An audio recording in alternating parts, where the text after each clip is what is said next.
جانیں کاٹی، کئی کئی دن نہ کھاتے تھے نہ پیتے تھے اور رب کے عشق میں مدہوش رہتے تھے۔ جب ان کی وفات ہو گئی اور امام احمد بن حنبل کی بھی وفات ہو گئی تو خواب میں امام ابن خزیمہ روایت کرتے ہیں کہ کسی نے امام احمد بن حنبل کو دیکھا اور پوچھا کہ اے امام احمد بن حنبل،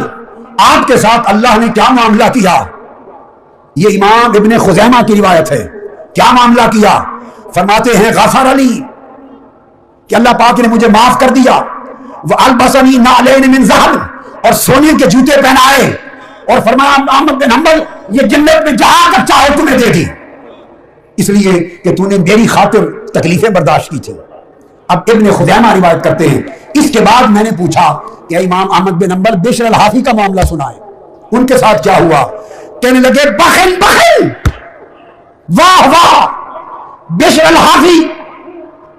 وہ شراب کے نشے میں جو ڈوب تھا، جسے ایک رب کے نام کے ادب اور تعظیم نے جس کی کایا پلٹ دی تھی اور توبہ کر لی تھی،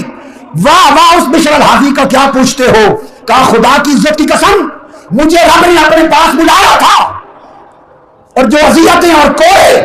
میں نے اللہ کی خاطر کھائے اس کی خاطر اپنا بے حجاب دیدار دیا تھا، پھر کہا جاؤ اب جنتوں میں ٹھہرو، لیکن خدا کی عزت کی قسم جب میں واپس آیا تو میرے جانے سے پہلے بھی اور میں چھوڑ کر آیا